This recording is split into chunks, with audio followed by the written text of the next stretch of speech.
मैं जब संसार को देखता हूँ तो संसार को देखने के बाद आज मुझे किसी एक खास तरह का अनुभव होता है, कल मुझे कुछ और अनुभव होता है, परसों मुझे कुछ और अनुभव होगा। अतीत में मुझे संसार को लेकर के कुछ और अनुभव था, वर्तमान में कुछ और है और भविष्य में कुछ और हो जाएगा। एक छोटा बच्चा है, संसार को लेकर के उसका कुछ और अनुभव है। जब वो जवान होगा, नौजवानी की अवस्था में आएगा तो संसार को लेकर के उसका अनुभव बदल जाता है, और जब अधेड़ और जब बुजुर्ग होगा तो संसार को लेकर के उसका जो अनुभव वो भी बदल जाएगा। तो जब दृष्टा बदल रहा है तो दृष्टा के साथ साथ दृश्य भी बदल रहा है। इसी को शास्त्रों में कहा गया है और संतों ने भी बार बार गाया है कि संसार कुछ नहीं, सिर्फ आपका ही प्रतिबिंब है। प्रतिबिंब माने आपकी ही परछाई है, आपका ही प्रक्षेपण है, आपकी ही छाया है। संसार वो जो आपको ठीक उसी तरह दिखता है जिस तरह भीतर से आप होते हैं। आज की जो यह आध्यात्मिक चर्चा है, इस चर्चा का जो सबसे महत्वपूर्ण विषय है वो यही है कि ब्रह्म सत्य है और जगत मिथ्या है। ब्रह्म सत्य है और जगत मिथ्या है। इस बात को हमारे वेदांतिक ग्रंथ भी कहते हैं और हमारे संत जन भी कहते हैं। वो अक्सर यही कहते हैं कि ब्रह्म को सत्य छोड़ करके अन्य किसी भी चीज़ को सत्य मानने को ज़रूरत नहीं है। यानी कि ब्रह्म सत्य, जगत मिथ्या है।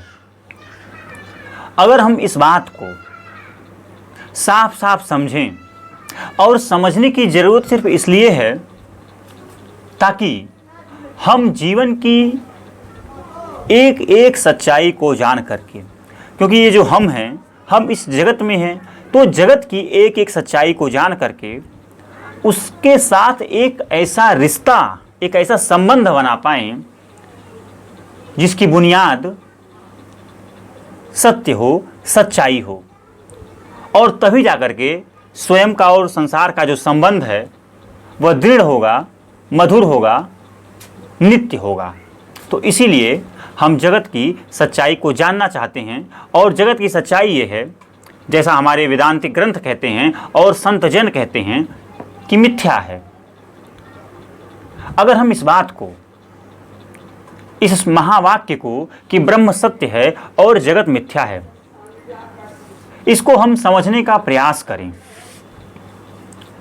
और इस महावाक्य को समझने के लिए जब आप अध्यात्म में गहरे डुबकी लगाते हैं तो आप पाते हैं कि ब्रह्म वो चीज है जो वर्णनातीत है, कल्पनातीत है, गुणातीत है। यानी कि ब्रह्म वो जिसके बारे में न तो हम कोई कल्पना कर सकते, न ही कोई विचार कर सकते, न ही कोई वर्णन कर सकते, न ही उसको किसी गुण और दोष के बारे में कुछ भी कह सुन सकते हैं। तो फिर स्वाभाविकतः यह सवाल यहाँ पर उठना चाहिए कि अगर हम ब्रह्म के बारे में न तो कल्पना कर सकते, न विचार कर सकते, न उसके गुण और दोषों के बारे में कुछ भी कह सकते हैं, न कोई वर्णन कर सकते हैं, तो आखिर ये चीज़ें किसके साथ कर सकते हैं? किसके साथ हम उसका वर्णन कर सकते हैं, उसके बारे में विचार कर सकते हैं? वो चीज़ क्या है जिसके बारे में हम कल्पना कर सकते हैं, विचार कर सकते हैं, जिसके गुणों का वर्णन कर सकते हैं? तो वही वेदांत, वही संतजन, वही ऋषिजन हमें इसका समाधान भी देते हैं। वो कहते हैं कि ब्रह्म के बारे में तो आप कुछ भी कह नहीं पाएंगे। ब्रह्म के कहने के लिए जितना सामर्थ्य होना चाहिए वो आप में है नहीं। इसीलिए तो ब्रह्म की बात तो आप छोड़ ही दो। ब्रह्म की चिंता करना आपके लिए व्यर्थ है। आप तो उसकी चिंता करिए जिस जगत में आप मौजूद हैं। आप तो उस जीवन की चिंता करिए जो जीवन अभी आपके केंद्र बना हुआ है। जिस जीवन को आप वर्तमान में जी रहे हैं, ठीक उस जीवन की आप चिंता करिए। और कह रहे हैं कि वर्णन आप अपने जीवन के बारे में करिए, इस जगत के बारे में करिए। कल्पना और विचार आप इस जगत और जीवन के बारे में करिए, न कि ब्रह्म के बारे में करिए। तो पहली बात ये कि जो ब्रह्म है उनके बारे में न तो हम कोई वर्णन कर सकते, न तो कोई विचार और कल्पना कर सकते हैं। जो वर्णन, विचार और कल्पना की जा सकती है उस चीज़ का नाम जगत है और उस चीज़ का नाम जीवन है। तो अगर हम इस जगत की चर्चा करें, अगर हम इस जीवन की चर्चा करें, तो हो सकता है परमात्मा की या ब्रह्म की या आत्मा की ये अनुकंपा हो सकती है कि जगत और जीवन की चर्चा करते करते हमें परमात्मा और ब्रह्म की भी थोड़ी सी झलक मिल जाए। लेकिन यह भी तभी संभव होगा जब ब्रह्म की अनुकंपा होगी, हमारी कोशिश से संभव नहीं है। तो पहली बात ये कि ब्रह्म तो सत्य है, लेकिन उसके बारे में चिंता करना, चर्चा करना, उसकी जांच पड़ताल करना हमारा विषय नहीं होना चाहिए। हमारा जो विषय होना चाहिए चर्चा करने का, वो विषय होना चाहिए हमारा खुद का अपना जीवन। और खुद हम अपना जीवन जीते हैं इस संसार में, तो हमारी चर्चा का जो विषय होना चाहिए वो ये संसार होना चाहिए। तो आइए अब हम थोड़ी सी इस संसार की चर्चा करते हैं। तो जब आप अध्यात्म के सहारे, अध्यात्म में गहरा उतर करके आत्मज्ञान के रास्ते से, आत्मज्ञान को माध्यम बना करके, सीढ़ी बना करके इस जगत की सच्चाई को जानने का प्रयास करते हैं, तो आप पाते हैं कि जगत वो जो आप अपनी आंखों से देख रहे हैं, संसार वो जिसको आप अपनी इस इंद्रियों के माध्यम से न सिर्फ देख ही रहे हैं बल्कि अनुभव भी कर रहे हैं। यानी कि ये जो बाहर का पूरा जो दृश्यमान जगत है, यह आपके लिए एक दृश्य है, दृश्य के अलावा कुछ भी नहीं है। और जो दूसरी बात है वो ये है कि अगर दृश्य है तो इसका कोई न कोई दृष्टा जरूर होगा। अगर दृष्टा नहीं है तो दृश्य का अपने आप में कोई स्वतंत्र अस्तित्व ही नहीं है, कोई इंडिपेंडेंट एग्जिस्टेंस ही नहीं है। यानी कि दृश्य है, इसके लिए जरूरी हो जाता है, इसकी व्यवस्था हो जाती है कि उसका कोई न कोई दृष्टा हो। अगर विषय है तो उसका विषयता होना चाहिए, अगर अनुभव है तो उसका अनुभोक्ता होना चाहिए। उसी तरीके से अगर ये संसार है तो संसार का देखने वाला, यानी कि संसार का कोई न कोई दृष्टा होना चाहिए। यानी कि जो संसार है वह दृष्टा पर निर्भर है, संसार स्वयं पर निर्भर नहीं है, वह दृष्टा पर निर्भर है, यानी कि पर निर्भर है। और अगर हम इस दृष्टा को समझ लें, अगर हम साफ साफ इस दृष्टा को जान लें कि ये दृष्टा कौन है, आखिर संसार जिस पर निर्भर करता है उसको दृष्टा कहते हैं। और अगर हम दृष्टा को साफ साफ समझ लें कि ये दृष्टा क्या चीज है, तो हो सकता है कि हम संसार को भी समझ पाएं। तो जो सबसे मूल सवाल है वो यही है कि दृष्टा कौन है। और अध्यात्म का जो पूरा का पूरा केंद्र है, अध्यात्म का जो पूरा का पूरा एकमात्र उद्देश्य है वो यही है कि इस दृष्टा को जान पाएं कि ये दृष्टा कौन है। कौन है वो दृष्टा जिसे ये संसार भासित हो रहा है, माने प्रतीत हो रहा है, माने दिख रहा है। कौन है वो दृष्टा जिसे वह बाहर एक दृश्य दिख रहा है। कौन है वो बाहर जिसे वो, हो सकता है दृश्य अनेक उसको दिख रहे हों, दृश्यों में भिन्नताएं हों, विविधताएं हों, अलगाव हो, लेकिन उन सारे अलगावों के बावजूद भी उसका जो एक सामूहिक नाम है, उसका नाम सामूहिक नाम है दृश्य। और दृश्य है तो कोई न कोई दृष्टा जरूर होगा। अध्यात्म का मूल प्रश्न ही यही है कि वो दृष्टा कौन है, कौन है जो संसार को देख रहा है। जब आप इस सवाल को जानने के लिए अध्यात्म के सहारे आगे बढ़ेंगे तो आप पाएंगे दृष्टा तो हम ही हैं, मैं ही हूं जिसे यह संसार भासित हो रहा है, माने दिख रहा है, माने प्रतीत और अनुभव हो रहा है। मैं ही हूँ जो संसार के बारे में विचार करता हूँ, कल्पना करता हूँ, अनुभव करता हूँ। मैं ही हूँ जो संसार के बारे में जानने की चेष्टा करता हूँ। मैं ही हूँ जो संसार की मिथ्यता को जानने के लिए चिंतित हूँ, व्याकुल हूँ कि आगे संसार सच है या मिथ्या है, इस बात को मैं जान लूँ। यानी कि दृष्टा मैं ही हूँ। मैं ही हूँ माने मैं कौन हूँ? मैं दृष्टा हूँ। जब आप इस सवाल को साफ साफ जानने निकलेंगे कि मैं कौन हूँ, तो आपका यह निजी अनुभव होगा। आप हर दिन इस बात को अनुभूत करते होंगे, इस बात की कि मैं वो हूँ जो किसी एक निश्चित बिंदु पर अडिग नहीं है। यानी कि मैं वो हूँ जो हर पल नित्य बदलता रहता है। मैं वो हूँ जिसके विचार, जिसके भावनाएं, जिसके अनुभव आज कुछ और हैं, कल कुछ और होंगे और परसों कुछ और होंगे। मैं वो हूँ जिसके विचार, जिसके भावनाएं, जिसके अनुभव अतीत में कुछ और हैं, अतीत में कुछ और थे, आज वर्तमान में विचार, भावनाएं और अनुभव कुछ और हैं और भविष्य में कुछ और हो जाएंगे। यानी कि मैं वो हूँ जो हर पल बदल रहा है। मैं वो हूँ जिसका कोई अस्थायित्व नहीं है, जिसमें कोई अचलता नहीं है, जिसमें कोई ठोसपन नहीं है। मैं लगातार चलायमान हूँ। एक तरीके से आप कह सकते हैं कि चंचल हूँ। चंचलता मेरा स्वभाव है, बदलाव मेरा स्वभाव है और इसी बदलने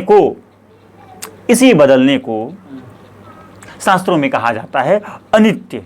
अनित्य वो जिसका कोई अस्थायी ठिकाना नहीं है, अनित्य वो जो हर पल बदल जाता है। तो अब यहाँ पर बात ये हुई कि मैं वो हूँ जो हर पल बदलता रहता हूँ। मैं वो हूँ जिसका कोई अस्थायी ठिकाना नहीं हूँ। और अगर मैं दृष्टा हूँ जो संसार को देख रहा है और दृष्टा का कोई अस्थायी ठिकाना नहीं है, तो इस दृष्टा की जो उपज है, जो दृश्य है, उसका कोई अस्थायी ठिकाना होगा क्या? जैसे मैं दृश्य को जब देखता हूँ, यानी कि मैं जब संसार को देखता हूँ, तो संसार को देखने के बाद आज मुझे किसी एक खास तरह का अनुभव होता है, कल मुझे कुछ और अनुभव होता है, परसों मुझे कुछ और अनुभव होगा। अतीत में मुझे संसार को लेकर के कुछ और अनुभव था, वर्तमान में कुछ और है और भविष्य में कुछ और हो जाएगा। एक छोटा बच्चा है, संसार को लेकर के उसका कुछ और अनुभव है। जब वो जवान होगा, नौजवानी की अवस्था में आएगा, तो संसार को लेकर के उसका अनुभव बदल जाता है। और जब अधेड़ और जब बुजुर्ग होगा, तो संसार को लेकर के उसका जो अनुभव वो भी बदल जाएगा।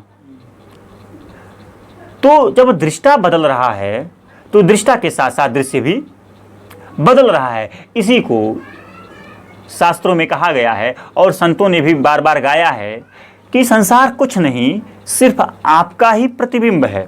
प्रतिबिंब माने आपकी ही परछाई है, आपका ही प्रक्षेपण है, आपकी ही छाया है। संसार वो जो आपको ठीक उसी तरह दिखता है जिस तरह भीतर से आप होते हैं। संसार में एक बोतल पानी की कीमत क्या प्यासे के लिए भी वही होगी जो आपके लिए है? बिल्कुल बदल जाएगी, क्योंकि प्यासे के लिए पानी ही सब कुछ होगा और जो पहले से तृप्त है, जिसको अभी प्यास उठी नहीं है, पानी का मूल्य उसके लिए बदल जाएगा। संसार का मेरे लिए आज एक मूल्य है, कल दूसरा मूल्य है, अनुभव बदलते ही मूल्य उसका बदल जाता है। तो जो बात है, जो मूल चीज़ है वो ये है कि दृष्टा जो है, दृष्टा पर निर्भर है दृश्य, स्वयं पर निर्भर है संसार, अनुभोक्ता पर निर्भर है अनुभव का विषय, विषयता पर निर्भर है विषय। कुल मिलाकर ये है कि संसार निर्भर है दृष्टा पर, यानी स्वयं पर, यानी मुझ पर। और मैं वो जिसका कोई स्थानीय ठिकाना नहीं, मैं वो जो हर पल बदलता रहता है। और अगर मैं हर पल बदलता रहता हूँ, तो मेरी परछाई जो संसार है, मेरा प्रतिबिंब जो संसार है, क्या वो नहीं बदलेगा? वो भी बदल जाएगा। मेरे बदलते ही मेरी परछाई बदल जाती है, उसी तरीके से दृष्टा के बदलते ही दृश्य बदल जाता है। इसीलिए कहा भी जाता है, दृष्टि बदलते ही सृष्टि बदल जाती है।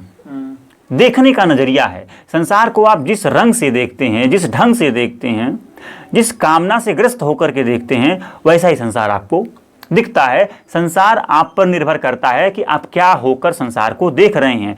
अगर आप शरीर होकर, देह होकर के, बॉडी होकर के संसार को देख रहे हैं, तो संसार आपके लिए भोग्य वस्तु बन जाएगी।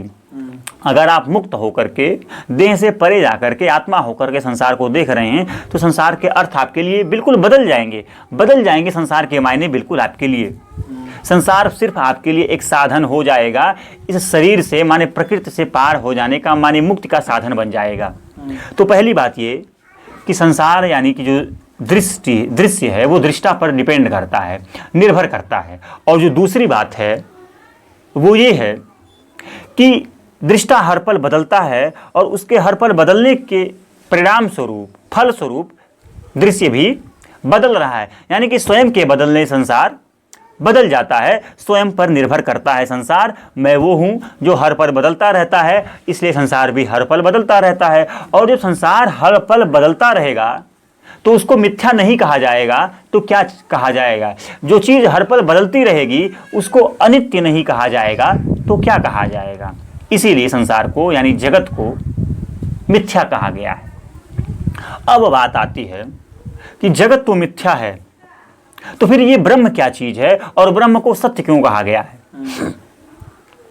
तो मैंने पहले ही कहा कि ब्रह्म वो जो वर्णनातीत है, जो निर्विचार है, इसके बारे में कुछ भी कहना, कुछ भी कल्पना करना, कुछ भी वर्णन करना संभव नहीं है।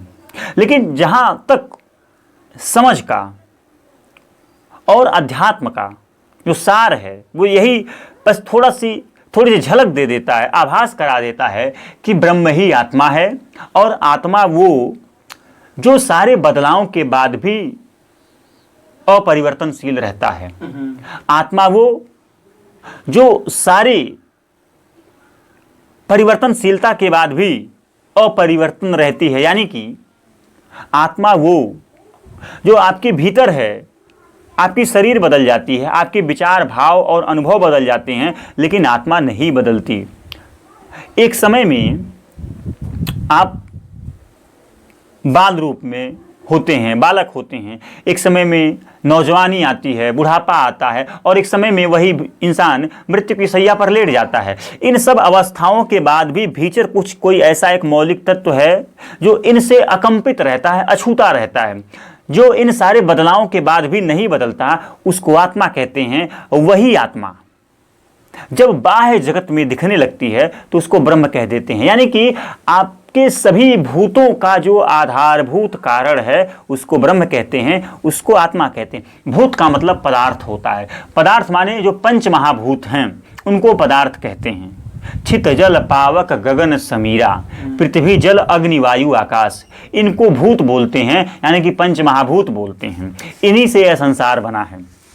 ये सब परिवर्तनशील हैं। इनके बदलने के बावजूद भी आत्मा यानी ब्रह्म नामक एक ऐसा तत्व है जो अकंपित रहता है, अपरिवर्तनशील रहता है। सारे बदलावों के बाद भी जो कुछ न बदलता है उसको ब्रह्म कहते हैं, उसको आत्मा कहते हैं। दुख आए, सुख आए, गरीबी आए, अमीरी आए, अच्छा महसूस हो, बुरा महसूस हो, ठंडी आए, गर्मी आए, बरसात आए, इन सब बदलावों के होते हुए भी जो इनसे अप्रभावित अछूत रहता है उनको कहते हैं ब्रह्म। इसीलिए कहा गया कि सब कुछ बदल जाएगा, ब्रह्म नहीं बदल जाएगा। और जो नहीं बदलता उसको नित्य कहते हैं, और जो नित्य होता है उसी को सत्य कहते हैं। ब्रह्म ही वो आत्मतत्व है जो हमारे भीतर मौजूद है, जो हमारे विचार, भाव और अनुभवों के बदल जाने के बावजूद भी नहीं बदलता। वही एकमात्र सत्य है। इसीलिए हमारे संतों ने बार बार गाया है कि ब्रह्म सत्य, जगत मिथ्या। जगत हमारी ही परछाई है, यानी मैं भीतर से बदला हुआ हूँ, मैं भीतर से हर पल बदलता रहता हूँ, भीतर अहंकार है। इसीलिए संतों ने गाया भी है, माया छाया एक सी बिरला जाने कोई, माया छाया एक सी बिरला जाने कोई। बहुत कोई बिरला ही होता है जो इस बदलाव को भांप लेता है कि ऐसी वो कौन सी चीज़ है जो सारे बदलावों के बाद भी नहीं बदलती। उसी एक तत्व को ब्रह्म कहते हैं, उसी को आत्मा कहते हैं। और यही जिंदगी का, जीवन का और इस पूरे ब्रह्मांड का यही एक आर्य सत्य है कि ब्रह्म सत्य है, जगत मिथ्या है।